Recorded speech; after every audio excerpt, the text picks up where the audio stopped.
ಕೇಳಿರಿ ಕೇಳಿರಿ ಶಿವವಚನ, ಕೇಳಿರಿ ಕೇಳಿರಿ ಗುರುವಚನ, ಕೇಳಿರಿ ಕೇಳಿರಿ ಶಿವವಚನ, ಕೇಳಿರಿ ಕೇಳಿರಿ ಗುರುವಚನ.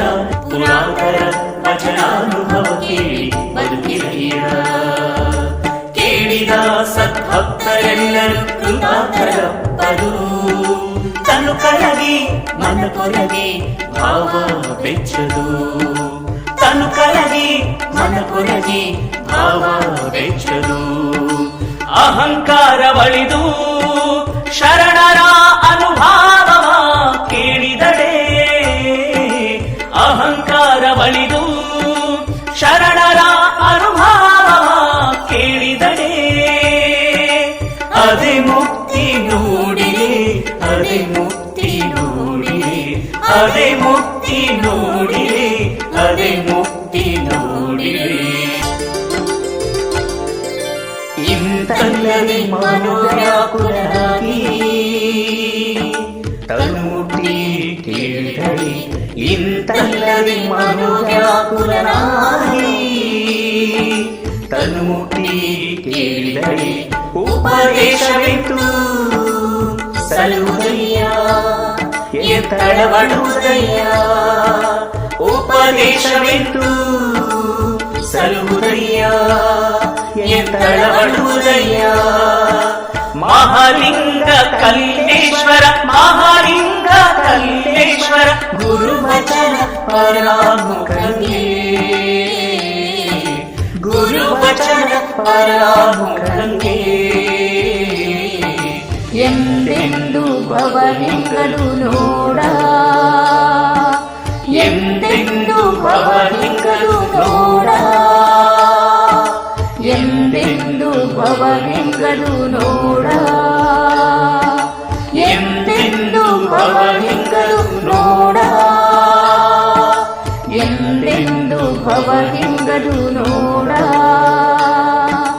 ಎಂದೆಂದು ಭವಲಿಂಗರು ನೋಡ.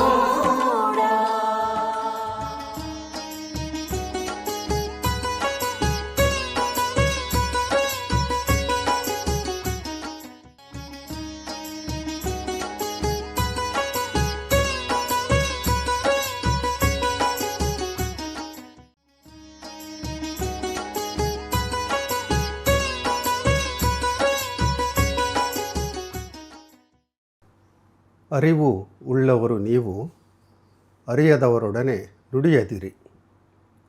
ಪೊಡವಿಯ ಶರಣರೆಂದು ನಿಮ್ಮ ಅರಿವಿನ ಪ್ರಸಂಗವನ್ನು ಉಸುರದಿರಿ. ವೇಷಪೂರಿತರಾದವರ ಕಂಡು ನುಡಿಯದಿರಿ. ಅಮುಗೇಶ್ವರನೆಂಬ ಲಿಂಗವನರಿದವರು. ಬಸವಾದಿ ಶರಣರಲ್ಲಿ ಅರಿವಿಗೆ ವಿಶೇಷ ಮನ್ನಣೆ ಇದೆ. ಅರಿವು ಆಚಾರಸಹಿತವಾದದ್ದು. ಆಚಾರವಿಲ್ಲದ ಅರಿವಿಗೆ ಬೆಲೆ ಇಲ್ಲ. ಅರಿವು ಅಂದರೆ ಸುಜ್ಞಾನ. ಅಂಥ ಜ್ಞಾನ ಪಡೆದಂಥ ಸುಜ್ಞಾನಿ ಅನುಭಾವಿ ಶರಣ ಅಂತ ಹೇಳಬಹುದು. ಶರಣ ತನ್ನ ಅನುಭವವನ್ನು ಯಾರೊಂದಿಗೆ ಹಂಚಿಕೊಳ್ಬೇಕು ಅನ್ನುವಂಥದ್ದು ಚಿಂತನಾರ್ಹ. ಆತ ತನ್ನ ಅನುಭವವನ್ನು ಕಂಡವರ ಜೊತೆಗೆ ಹಂಚಿಕೊಳ್ಳಿಕ್ಕಾಗದು. ಹಂಚಿಕೊಳ್ಳುವಾಗ ಅವರ ಅರ್ಹತೆ ಏನು ಅಂತ ಯೋಚನೆ ಮಾಡಬೇಕಾಗತ್ತೆ. ಅದನ್ನೇ ಅಮ್ಗೆ ರಾಯಮ್ಮನವರು ಈ ವಚನದಲ್ಲಿ ನಮ್ಮ ಅರಿವನ್ನು ಯಾರ ಜೊತೆ ಹಂಚಿಕೊಳ್ಬೇಕು, ಯಾರ ಜೊತೆ ಹಂಚಿಕೊಳ್ಬಾರ್ದು ಅನ್ನೋಂಥ ವಿವೇಚನೆ ಮಾಡಿದ್ದಾರೆ. ವಚನದ ಆರಂಭದಲ್ಲಿ ಅರಿವು ಉಳ್ಳವರು ನೀವು, ಅರಿಯದವರೊಡನೆ ನುಡಿಯದಿರಿ ಅನ್ನುವಂಥ ಆದೇಶ ಇದೆ. ಯಾರು ಅರಿವುಳ್ಳವರು ಅಂದರೆ ಲೌಕಿಕ ಮತ್ತು ಆಧ್ಯಾತ್ಮಿಕ ಬದುಕಿನ ಬಗ್ಗೆ ಪೂರ್ಣ ಮಾಹಿತಿ ಇರ್ತಾರೋ ಅವರು ಒಂದರ್ಥದಲ್ಲಿ ಶರಣರು. ಅರಿವು ಆಚಾರ ಒಂದಾದವರು ಶರಣರೇ. ಅಂಥವರು ಅವಿವೇಕಿಗಳ ಜೊತೆಗೆ ತಮ್ಮ ಜ್ಞಾನದ ಪ್ರದರ್ಶನ ಮಾಡಲಿಕ್ಕೆ ಮುಂದಾಗಬಾರ್ದು. ಕತ್ತೆಗೇನು ಗೊತ್ತು ಕಸ್ತೂರಿಯ ವಾಸನೆ ಅನ್ನುವ ಗಾದೆಯಂತೆ ವಿವೇಕಿಗಳು ಕತ್ತೆ ಇದ್ದಂತೆ. ಅಂಥವರ ಜೊತೆ ಅನುಭವದ ಹಿರಿಮೆ ಗರಿಮೆಗಳ ಬಗ್ಗೆ ಚರ್ಚಿಸುವಂಥದ್ದು ಕಾಲಹರಣ ಮತ್ತು ಕಂಠಶೋಷಣೆ. ಮಂಗನ ಕೈಯಲ್ಲಿ ಮಾಣಿಕ್ಯ ಕೊಟ್ಟರೆ ಅದು ಅದರ ಬೆಲೆಯನ್ನು ಅರಿತು ರಕ್ಷಣೆ ಮಾಡುತ್ತೇನು? ಅದಕ್ಕೆ ಕಲ್ಲು ಮಾಣಿಕ್ಯ ಎರಡೂ ಒಂದೇ. ಅಂದರೆ ಸತ್ಯವನ್ನು ಗ್ರಹಿಸುವ ಶಕ್ತಿ ಇಲ್ಲದಂಥ ವಿವೇಕಹೀನರ ಜೊತೆಗೆ ಸಂಭಾಷಣೆ ಮಾಡೋದು, ತತ್ವಗಳನ್ನು ಬೋಧನೆ ಮಾಡೋದು ವ್ಯರ್ಥ ಅನ್ನುವಂಥ ಅಭಿಪ್ರಾಯ ಅಮ್ಗೆ ರಾಯಮ್ಮನದು. ಮುಂದುವರೆದು ಆ ತಾಯಿ ಹೇಳೋವಂಥದ್ದು, ಪೊಡವಿಯ ಶರಣರೆಂದು ನಿಮ್ಮ ಅರಿವಿನ ಪ್ರಸಂಗವನ್ನು ಉಸುರದಿರಿ ಅಂತ. ಒಬ್ಬ ವ್ಯಕ್ತಿಯ ಬಾಹ್ಯಾಚರಣೆಗೆ ಮುರುಳಾಗಿ ಅರಿವುಳ್ಳ ಶರಣರೆಂದು ಪರಿಭಾವಿಸಿ ಜ್ಞಾನದ ಹಿರಿಮೆಯ ಬಗ್ಗೆ ಸಂವಾದ ಮಾಡುವಂಥದ್ದು ಸಲ್ಲದು ಅನ್ನುವಂಥ ಎಚ್ಚರಿಕೆಯನ್ನು ನೀಡಿದ್ದಾರೆ. ಹಣೆಯ ಮೇಲೆ ವಿಭೂತಿ, ಗಂಧ, ಕೊರಳಲ್ಲಿ ರುದ್ರಾಕ್ಷಿ ಮತ್ತು ಇಷ್ಟಲಿಂಗ, ಬಾಯಲ್ಲಿ ಶಿವಮಂತ್ರ, ಕೈಯಲ್ಲಿ ಜಪಮಾಲೆ ಇದ್ದ ಮಾತ್ರಕ್ಕೆ ಶರಣತತ್ವವನ್ನು ಅರಿಯುವ ವಿವೇಕಿಗಳಾಗಲಿಕ್ಕೆ ಸಾಧ್ಯ ಇಲ್ಲ. ಯಾಕೆ ಅಂದರೆ ಅವರು ಲೋಕದ ಕಣ್ಣಿನಲ್ಲಿ ಶರಣರಂತೆ ಕಂಡರೂ ಅರಿವು ಆಚಾರ ಒಂದಾದವರಲ್ಲ. ಅಷ್ಟಾವರಣ, ಪಂಚಾಚಾರ, ಷಟ್ಸ್ಥಲಗಳ ಅರಿವು ಅವ್ರಿಗಿರೋದಿಲ್ಲ. ಬಾಹ್ಯ ವೇಷಕ್ಕಿಂತ ಅವರ ಅಂತರಂಗದ ಅರಿವು ಮುಖ್ಯ. ಅಂಥ ಅರಿವಿಲ್ಲದ ವೇಷಾಡಂಬರಿಗಳ ಎದುರು ಅನುಭವದ ಗಹನತೆಯನ್ನು ಕುರಿತು ಮಾತನಾಡುವಂಥದ್ದು ಸರ್ವಜ್ಞ ಹೇಳುವ ಹಾಗೆ ಬೋರ್ಗಲ್ಲ ಮೇಲೆ ಮಳೆ ಸುರಿದಂತೆ. ರಾಯಮ್ಮ ಮುಂದುವರೆದು ಹೇಳುವಂಥ ನುಡಿಗಳು ಚಿಂತನಾರ್ಹವಾಗಿದ್ದವು. ಅವು ಅಂದರೆ ವೇಷಪೂರಿತರಾದವರ ಕಂಡು ನುಡಿಯದಿರಿ ಅನ್ನೋವಂಥದ್ದು. ಬಾಹ್ಯ ವೇಷದಿಂದ ಎಷ್ಟೋ ಜನರು ತಾವೇ ಮಹಾನ್ ಶಿವಭಕ್ತರಂತೆ ತೋರಿಸ್ಕೊಳ್ತಾರೆ. ಅದು ಕೇವಲ ನಾಟಕದಲ್ಲಿ ಬಸವಣ್ಣವರ ವೇಷ ಧರಿಸಿದಂತೆ. ವೇಷ ಧರಿಸೋದು ಬೇರೆ, ವೇಷಕ್ಕೆ ತಕ್ಕ ತನ್ನ ಬದುಕನ್ನು ತಿದ್ದುಕೊಂಡು ಆದರ್ಶ ಜೀವಿಯಾಗುವಂಥದ್ದು ಬೇರೆ. ಬಸವಣ್ಣನವರ ವೇಷ ಧರಿಸಿಯೂ ತಮ್ಮ ಕೊಂಡಿ ಮಂಚಣ್ಣನ ಗುಣಗಳನ್ನು ಕಳೆದುಕೊಳ್ಳದೇ ಇದ್ದರೆ, ಆ ವೇಷಕ್ಕೆ ತಕ್ಕ ಭಾಷೆ ಭಾವ ಇಲ್ಲದೇ ಇದ್ದರೆ ಅವರು 12ನೇ ಶತಮಾನದ ಬಸವಣ್ಣನವರಂತೆ ಆಗಲಿಕ್ಕೆ ಸಾಧ್ಯ ಇಲ್ಲ. ಅಂತರಂಗ ಮತ್ತು ಬಹಿರಂಗ ಒಂದಾಗದ, ಅವುಗಳ ಶುದ್ಧಿಯನ್ನು ಕಾಯ್ದುಕೊಳ್ಳದ ವೇಷಧಾರಿಗಳ ಮುಂದೆ ವಿವೇಕದ ನುಡಿಗಳನ್ನು ಆಡುವಂಥದ್ದು ಅಪಹಾಸ್ಯಕ್ಕೆ ಒಳಗಾದಂತೆ. ಈ ನಿಟ್ಟಿನಲ್ಲಿ ಅರಿವುಳ್ಳ ಶರಣ, ಅನುಭಾವಿ, ಬ್ರಹ್ಮವನ್ನು ಅರಿತಿದ್ದರೂ ಕೂಡ ಅದನ್ನು ಅರ್ಹ ವ್ಯಕ್ತಿಗಳ ಜೊತೆಗೆ ಹಂಚಿಕೊಳ್ಬೇಕೇ ಹೊರತು ಅನರ್ಹ ವ್ಯಕ್ತಿಗಳ ಜೊತೆಗೆ ಅಲ್ಲ ಅನ್ನುವಂಥ ರಾಯಮ್ಮನವರ ಹಿತೋಕ್ತಿಯನ್ನು ಮರಿಬಾರದು. ಅದರಲ್ಲೂ ಸತ್ಯದ ಸಾಕ್ಷಾತ್ಕಾರ ಮಾಡಿಕೊಂಡ ಅನುಭಾವಿಗಳು ಅಜ್ಞಾನಿಗಳ ಜೊತೆ ಚಿಂತನ ಮಂಥನ ಮಾಡದೆ ಮೌನ ಸಾಧಕರಾಗಿ ತಮ್ಮ ಕಾಯಕವನ್ನು ತಾವು ಮಾಡಬೇಕು ಅನ್ನುವಂಥದ್ದು ಈ ವಚನದ ಸಂದೇಶ. ಬ್ರಹ್ಮವನ್ನು ಅರಿತರೆ ಗುಮ್ಮನಂತಿರಬೇಕು, ಇದೊಂದು ಅನುಭವ ವಾಣಿ. ತತ್ವಜ್ಞಾನಿಗಳು ತಮ್ಮೊಳಗೆ ತಾವು ಮಾತನಾಡಿಕೊಳ್ತಾರೆ, ತಮ್ಮ ಅರಿವನ್ನೇ ಗುರು ಅಂತ ಭಾವಿಸ್ತಾರೆ. ಆಧ್ಯಾತ್ಮ ಅನ್ನುವಂಥದ್ದು ಸಂತೆಯಲ್ಲಿ ಮಾರುವಂಥ ಸರಕಲ್ಲ. ಅದರ ಹಂಬಲ ಇದ್ದ ಸಾಧಕರ ಜೊತೆ ಪರಸ್ಪರ ಅನುಭವ ಮಾಡಬೇಕು. 12ನೇ ಶತಮಾನದಲ್ಲಿ ಅನುಭವ ಮಂಟಪದಲ್ಲಿ ನಡೀತಾ ಇದ್ದದ್ದು ಇಂಥ ಕಾರ್ಯ. ಅವರು ಹಾದಿ ಬೀದಿಯಲ್ಲಿ ನಿಂತು ತಮ್ಮ ಅರಿವನ್ನು ವಿಸ್ತರಿಸುವಂಥ ಕಾಯಕವನ್ನು ಮಾಡ್ತಾ ಇರಲಿಲ್ಲ. ಬದಲಾಗಿ ಧರ್ಮಾಸಕ್ತರು ಅನುಭವ ಮಂಟಪದ ಸದಸ್ಯತ್ವ ಪಡ್ಕೊಂಡು ಜಿಜ್ಞಾಸುಗಳಾಗಿ ಅಲ್ಲಿಗೆ ಬಂದು ತಮ್ಮ ಬದುಕಿನ ಕತ್ತಲೆಯನ್ನು ಕಳ್ಕೊಂಡು ಬೆಳಕನ್ನು ತುಂಬಿಕೊಳ್ಳುವಂಥ ಕಾಯಕವನ್ನು ಮಾಡ್ತಾಯಿದ್ರು. ವಚನದ ಮುಖ್ಯ ಸಾರ ಇರೋವಂಥದ್ದು ಅರಿವುಳ್ಳ ಜ್ಞಾನಿಗಳು ಅತಿಯಾಗಿ ಮಾತನಾಡಬಾರ್ದು ಅಂತ. ಯಾಕೆ ಅಂದರೆ ಮಾತು ಜ್ಯೋತಿರ್ಲಿಂಗ ಅನ್ನುವಂಥ ಅರಿವು ಅವ್ರದ್ದು. ಆದ್ದರಿಂದಲೇ ಮುಕ್ತಾಯಕ್ಕ ಅಲ್ಲಮರ ಸಂದರ್ಶನದಲ್ಲಿ ಅಲ್ಲಮನ ಅತಿಯಾದ ಮಾತನ್ನು ಕೇಳಿ ಮಾತು ಸೂತಕ ಅನ್ನುವಂಥ ಪದವನ್ನು ಬಳಸ್ತಾಳೆ. ಮಾತು ಸೂತಕವಾಗುವುದು ಯಾವಾಗ ಅಂದರೆ ಅವಿವೇಕಿಗಳ ಜೊತೆ ಮಾತನ್ನು ಮುಂದುವರಿಸಿದಾಗ. ಈ ಜ್ಞಾನ ಅನ್ನುವಂಥದ್ದು ಪ್ರದರ್ಶನದ ಸರಕಲ್ಲ.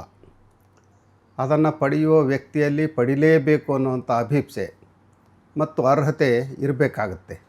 ಇಲ್ಲದೇ ಇದ್ದರೆ ಅದು ಮೊದಲೇ ಹೇಳಿದ ಹಾಗೆ ಬೋರ್ಗಲ್ಲ ಮೇಲೆ ಮಳೆ ಸುರಿದಂತೆ. ಜ್ಞಾನ ಜಾಹೀರಾತಿನ ವಸ್ತುವೂ ಅಲ್ಲ.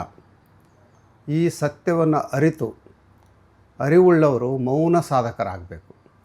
ಇದು ವಚನದ ಸಂದೇಶ ಮಾತ್ರ ಅಲ್ಲ, ಬಹುತೇಕ ಶರಣರು ಇದೇ ಅಭಿಪ್ರಾಯವನ್ನು ವ್ಯಕ್ತಪಡಿಸಿದ್ದಾರೆ.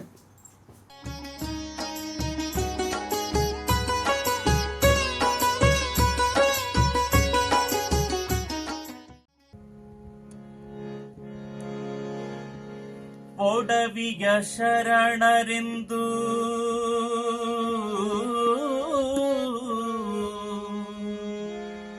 ನಿಮ್ಮ ಅರುವಿನ ಪ್ರಸಂಗವನು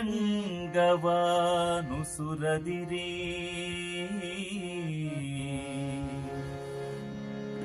ಅರುವಿನ ಪ್ರಸಂಗವನು ಸುರದಿರಿ.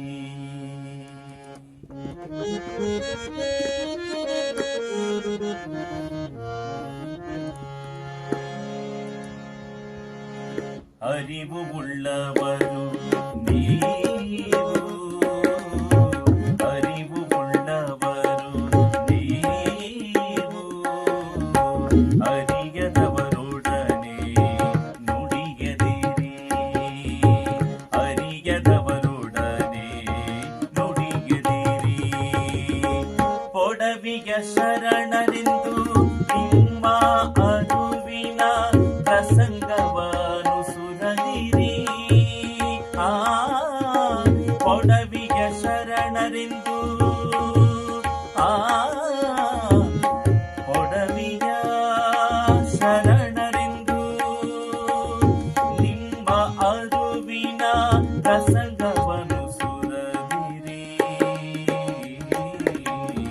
ಅರಿವು ಉಳ್ಳವರು ನೀವು, ಅರಿಯದವರೊಡನೆ ನುಡಿಯದಿರಿ.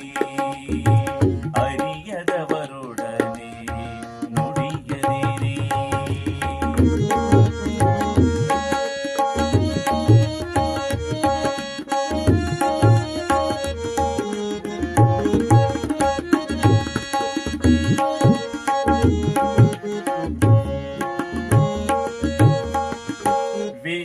ವೇಷಪೂರಿತರಾದವರ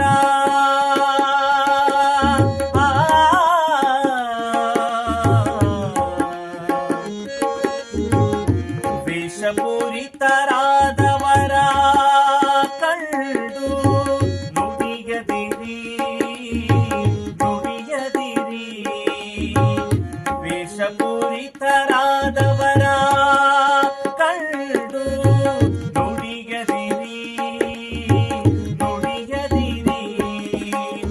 ಅಮುಗೇಶ್ವರನೆಂಬ ಲಿಂಗವನರಿದವರು, ಅಮುಗೇಶ್ವರನೆಂಬ ಲಿಂಗವನರಿದವರು, ಅಮುಗೇಶ್ವರನೆಂಬ ಲಿಂಗವನರಿದವರು, ಅಮುಗೇಶ್ವರನೆಂಬ ಲಿಂಗವನರಿದವರು.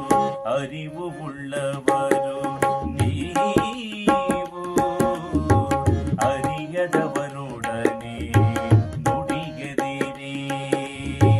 ಅರಿಯದವರೊಡನೆ ನುಡಿಯದಿರಿ. ಒಡವಿಯ ಶರಣರೆಂದು ಒಡವಿಯ ಶರಣರೆಂದು ನಿಮ್ಮ ಅರುವಿನ ಪ್ರಸಂಗವನು ಸುರದಿರಿ. ಅರುವಿನ ಪ್ರಸಂಗವನು ಸುರದಿರಿ. ಅರಿವು ಉಳ್ಳವರು ನೀವು, ಅರಿಯದವರೊಡನೆ ನುಡಿಯದಿರಿ. ಅರಿಯದವರೊಡನೆ ನುಡಿಯದಿರಿ. ಅರಿಯದವರೊಡನೆ ನುಡಿಯದಿರಿ.